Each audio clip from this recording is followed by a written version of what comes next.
Olá, meus queridos, a paz do Senhor Jesus para vocês. Espero que vocês estejam bem e tendo um bom momento, em nome do Senhor Jesus, crescer na sua palavra. A Jaque me pediu para falar um pouquinho sobre as nossas crenças fundamentais. Eu acredito que isso vai ser importante para vocês dentro do clube de líderes, né? Bom, queridos, o livro que resume muito bem aquilo que nós pensamos é esse aqui. É o livro do Nisto Cremos. Não sei quantos já viram ou já tiveram contato. O livro do Nisto Cremos é um livro muito bom. Ele tem, pelo menos essa versão aqui, 500 páginas. É muito completo. Ensina praticamente tudo aquilo que nós pensamos a respeito das nossas crenças fundamentais. Antes de começar, eu quero fazer uma diferença entre doutrina e crença. Doutrina, nós temos 6 doutrinas. Nós temos 6 doutrinas e 28 crenças. Qual é a diferença entre crença e doutrina? Doutrina é como se fosse um grande guarda-chuva e crença é o que vem embaixo. Então, imagine, por exemplo, eu vou dar exemplos que nós temos aqui. Nós temos a doutrina de Deus. Então, a doutrina é um guarda-chuva que tudo aquilo que vem embaixo são as crenças. Então, dentro da doutrina de Deus, nós temos a crença no Pai, a crença no Filho, a crença no Espírito Santo, nós temos a crença na Trindade e nós temos a crença das Sagradas Escrituras. Então nós temos 5 crenças dentro de uma doutrina. Entendem? Quando você pega o Nisto Cremos, ele define doutrina por doutrina e cada crença que entra em cada doutrina.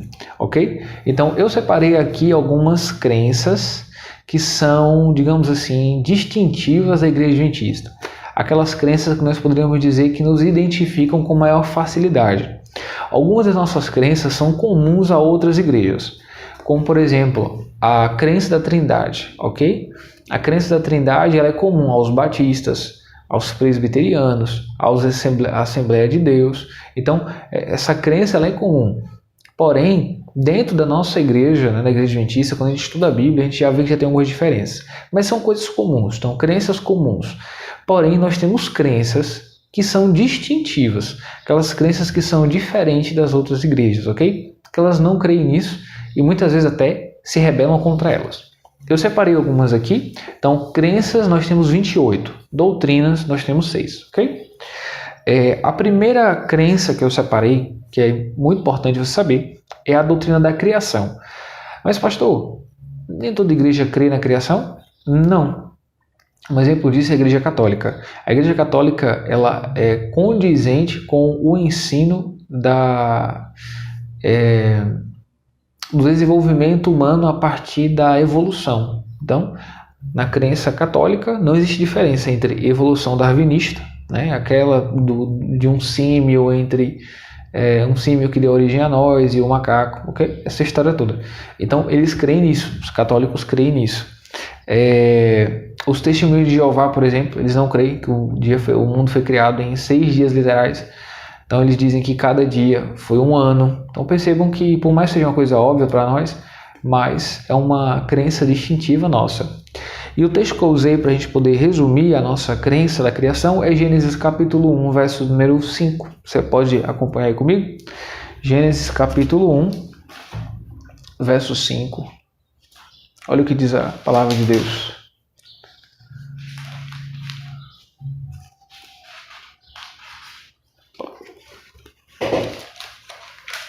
Diz assim: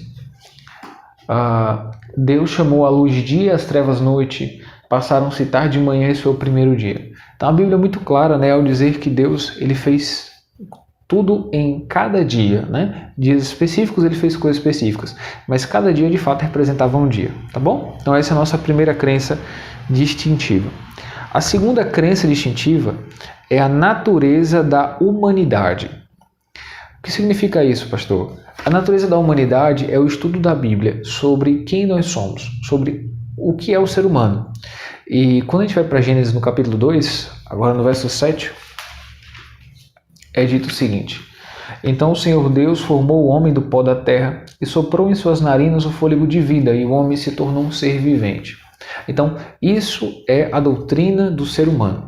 É a doutrina que nós estudamos sobre o que o ser humano é. E nós entendemos a partir da Bíblia de que ele é pó com fôlego de vida. A maioria das igrejas não entende assim. Entende que nós somos um ser dividido tripartite, ou seja, 3 partes. Nós somos corpo, espírito e essa parte da alma, né? Mente, espírito e alma. Para eles são coisas, tem essa divisão. Nós entendemos que nós somos feitos de 2 partes apenas, não é? Nós somos barro e fôlego de vida. Eles acrescentam esse terceiro elemento aí, que é a ideia da alma, né? A ideia de onde vem muitas crenças que nós chamamos de imortalidade da alma. A ideia do Gasparzinho, a ideia de fantasmas, né? Coisas afins. Então, isso é uma crença muito distintiva nossa. Quem crê parecido conosco são os testemunhos de Jeová. Eles também acreditam nessa ideia de que nós somos apenas fôlego de vida e pó, e quando se morre o fôlego volta para Deus e ninguém fica vagando por aí, ok? Então isso também é uma crença muito distintiva. Isso é o que nos caracteriza muito enquanto igreja adventista, ok? Então, 2 crenças fundamentais até agora: a doutrina da criação, a crença da criação e a crença da natureza da humanidade. Tudo bem? A nossa terceira crença distintiva que eu coloquei aqui é o grande conflito, ok? A nossa crença número 8. E o verso que eu usei para embasar isso aqui é Daniel capítulo 10, verso 1. Acompanha comigo aí. Daniel capítulo 10, verso 1.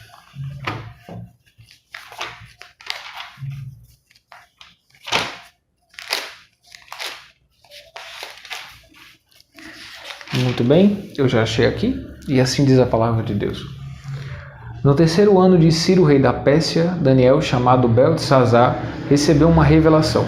A mensagem era verdadeira e falava de uma grande guerra ou de um grande conflito. Na visão que teve, ele entendeu a mensagem. Queridos, Daniel capítulo 10 vai relatar um grande conflito desde os dias de Daniel até a volta do Senhor Jesus. Então esse nome é bíblico, né? A crença no grande conflito, é nisso que nós cremos.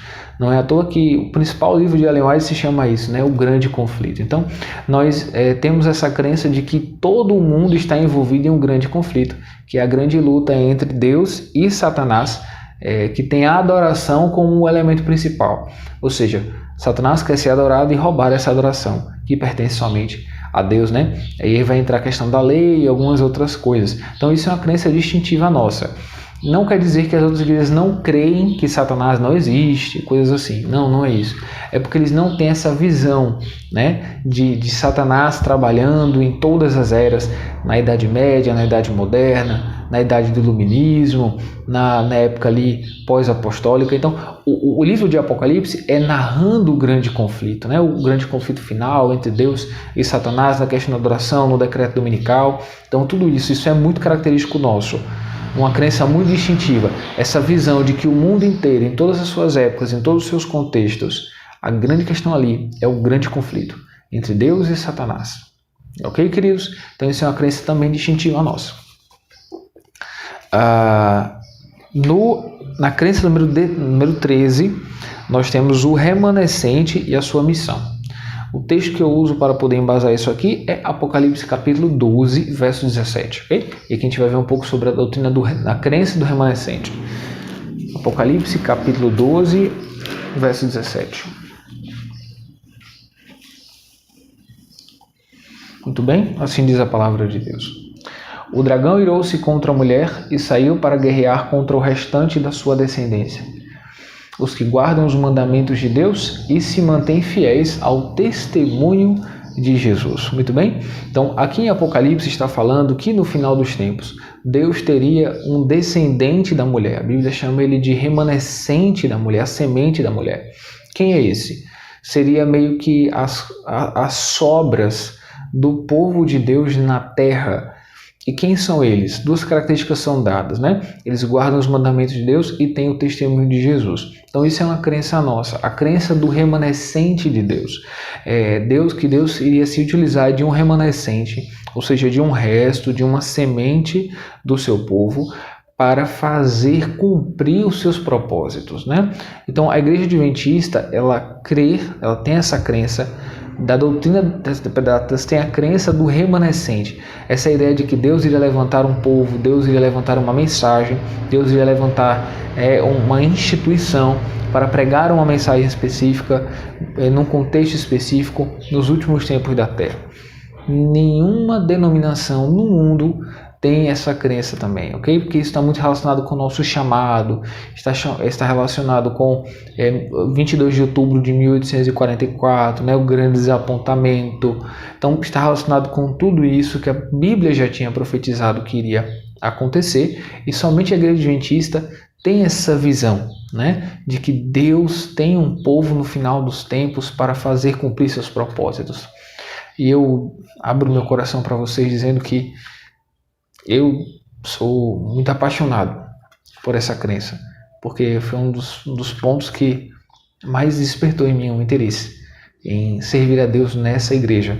Você faz parte de um povo muito, muito especial, que Deus ama. Não é que Deus não ame outros, mas Deus te deu uma responsabilidade maior. E Deus lhe incumbiu a verdade, para você poder então compartilhar com outros. Ok? Então essa é a crença do remanescente. Muito bem? Então essa é a nossa crença número 13. Uma outra crença distintiva nossa é a crença na ceia do Senhor. É a crença de número 16, ok? E para embasar esse texto, eu usarei essa crença, eu uso João capítulo 13, verso de número 15. Olha o que diz a palavra de Deus. João 13, verso 15. Vamos voltar aqui, estou no Apocalipse.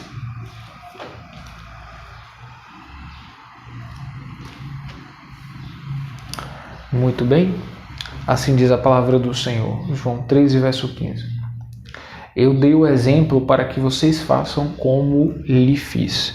Aqui é Jesus conversando com seus apóstolos, né? Você lembra que Jesus, antes de ir para o jardim do Getsemane, né? O jardim das oliveiras, ele chama os apóstolos, eles comem então uma última Páscoa. Nós chamamos isso da última ceia, né? Aquele quadro que foi pintado por Da Vinci.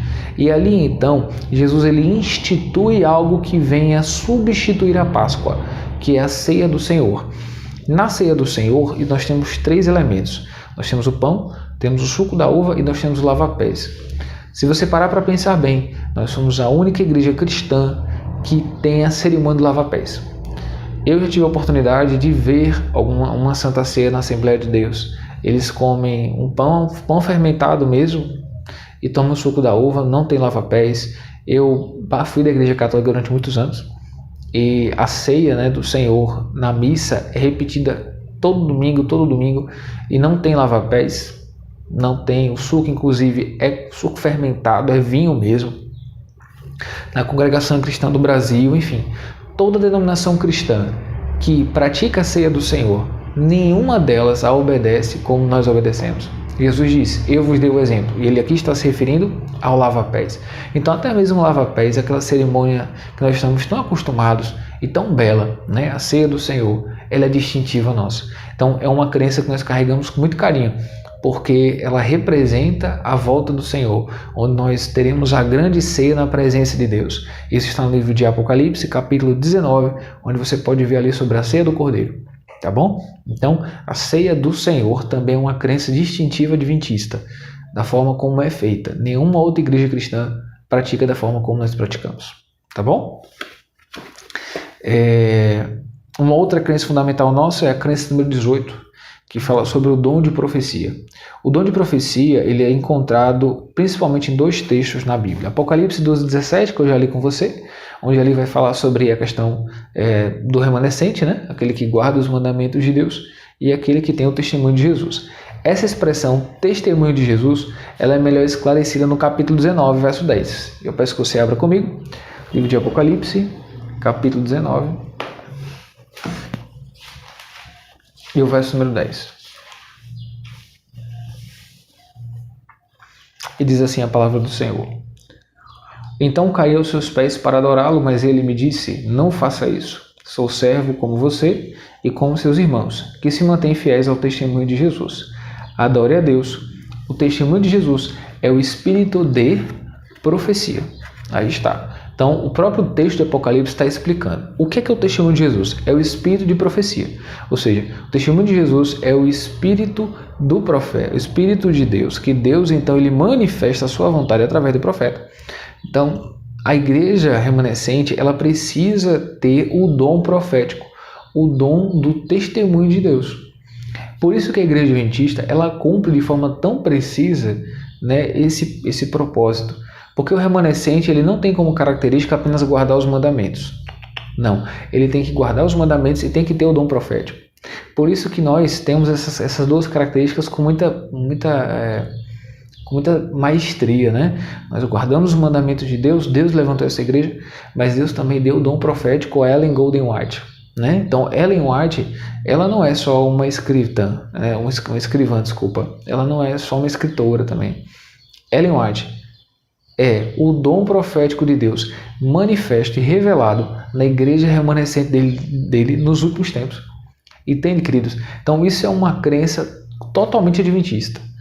Totalmente adventista. Por isso que Satanás ataca tanto os escritos de Ellen White, né? Os batistas, os presbiterianos, né? Em especial o pastor daquela igreja Lagoinha, eu não lembro muito bem o nome dele agora, mas já saiu uma segunda polêmica, ele batendo em Ellen White, nos escritos da irmã White, né?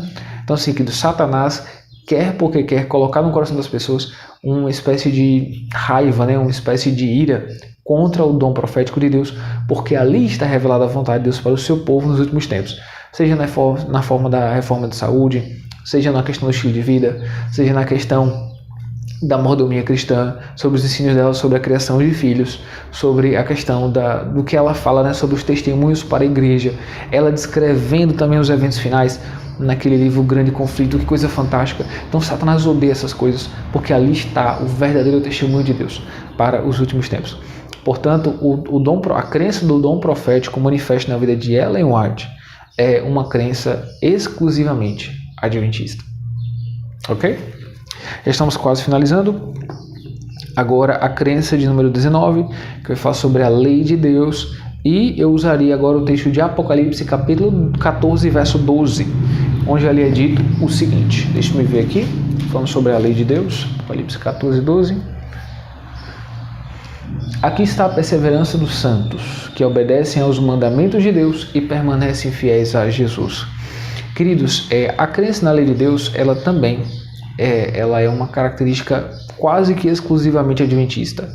Eu digo quase porque nós ainda temos algumas igrejas por aí que guardam o sábado, né? E a lei de Deus por inteiro, eles acreditam na validade da lei de Deus. O exemplo disso são os batistas do sétimo dia. Também existem igrejas como a Assembleia de Deus, que guarda o sábado, tem outras, né? Mas nós, enquanto igreja adventista, de forma nominal e corpo organizado, né, nós cremos na validade da lei de Deus. Nós somos quase que sozinhos nisso. Esses exemplos que eu citei são exemplos isolados, quase irrelevantes. Então, nós cremos na validade da lei de Deus e, portanto, essa é uma crença quase que exclusivamente adventista. Isso nos define. Nós acreditamos na validade da lei de Deus. Nós acreditamos na validade das leis de saúde, né? A questão do Levítico capítulo 11. Então, nós somos quase os únicos que defendemos isso. Então, nós podemos considerar, sim, que é uma crença adventista. Ok? Então, a validade da lei de Deus. Do primeiro mandamento até o último mandamento. Tá bom? A crença de número 21, nessa nós também somos praticamente hegemônicos, né? Nós somos praticamente isolados nisso, que é a crença da mordomia cristã. No livro de Primeira Carta de Pedro, capítulo 4, verso 10, nós também temos essa doutrina. Deixa eu me encontrar aqui. 1 Pedro 4, verso 10 diz assim: cada um exerça o dom que recebeu para servir aos outros, administrando fielmente a graça de Deus em suas múltiplas formas. A Bíblia diz que nós devemos administrar as graças de Deus. E quando ele se refere a graças aqui, ele não está falando exclusivamente da salvação. Ele está falando de todo e qualquer dom de Deus. Então a gente está falando da fé, dos dons espirituais, da vida, dos recursos, da família, do nosso corpo. Está falando de tudo. Então a Bíblia apresenta a ideia de que nós somos mordomos de Deus, né? Deus nos concedeu algo e nós apenas somos administradores. Então isso é uma crença adventista, de que nós somos mordomos. Então é a crença da mordomia cristã. É uma crença muito importante, né? Onde nós entendemos que tudo que temos não é nosso, mas é de Deus. E é nosso dever apenas entrarmos como mordomos, administradores do que Deus tem a te ofertar, ok? Então isso é uma crença também adventista, de que nós vamos prestar contas a Deus daquilo que Ele nos concedeu, daquilo que Ele nos conferiu, tá ok? Então é a crença da mordomia cristã. E os últimos 2 pontos, o primeiro deles é a crença 24, que é o ministério de Cristo no santuário celestial. Para basear isso, eu uso o livro de Hebreus, capítulo 8. Deixa eu abrir aqui. Hebreus, capítulo 8, verso 1 e 2.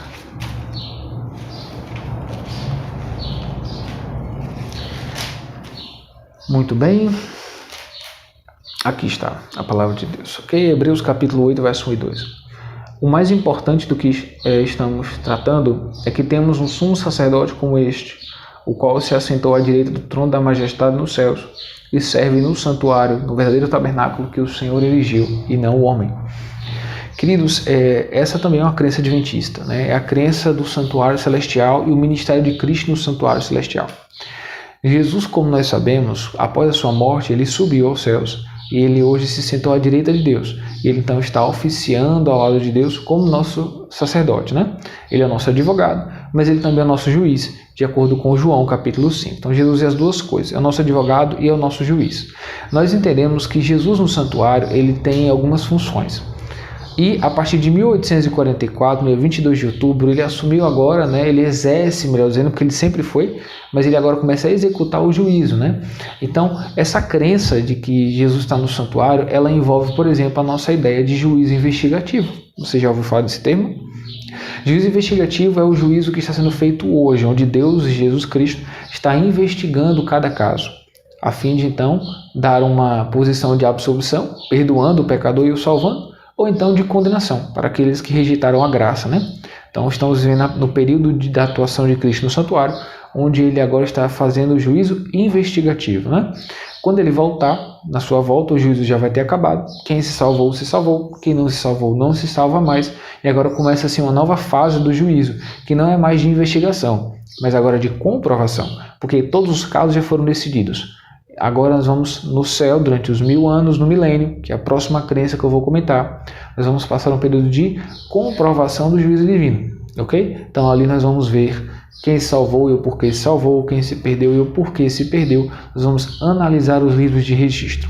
Após os 1000 anos que acaba esse período de investigação, de comprovação, vai Deus agora executar o juízo executivo, onde Deus agora, por já ter mostrado, tirar todas as nossas dúvidas, agora ele vai fazer cada um pagar pelas suas próprias obras, ok? Então isso pós-milênio. Então o juízo de Deus é dividido em 3 fases. Juízo investigativo hoje, juízo comprobatório durante o milênio e juízo executivo após os 1000 anos. Tudo bem? Então tudo isso faz parte dessa crença de Jesus e a sua função no santuário celestial. Isso também é uma crença exclusivamente adventista, tá bom? E a última, a doutrina do milênio do fim do pecado. Nós estamos praticamente sozinhos nessa crença. As igrejas geralmente elas colocam o milênio como sendo um período na Terra, ok? Os dispensacionalistas, ou seja, os assembleanos, a Congregação Cristã do Brasil, principalmente, e a maioria dos batistas, eles dizem que esse período de 1000 anos vai ser um período onde Satanás vai reinar na Terra e as pessoas vão sofrer e não sei o que, e o anticristo vai estar aqui, blá blá blá. Eu particularmente não entendo tanto desse engano, mas é um pouco do que eles pensam, né? Nós somos isolados nisso, essa crença nossa de que após a volta de Jesus vai se passar um período de 1000 anos onde todo mundo vai estar morto na Terra, Satanás preso aqui e os salvos no céu. Então isso também é uma crença exclusivamente adventista. Ok? Então, queridos, essas são as nossas crenças que nos distinguem. Eu espero de alguma forma ter contribuído e ter colocado um pouco do amor de Deus no seu coração, para que você ame a palavra dele, ame estudar a Bíblia e aprenda cada vez mais de coisas que nos diferem, porque estão na Bíblia e são verdades que precisam ser ensinadas para as pessoas. Ok? Então, gostaria de orar com você nesse momento.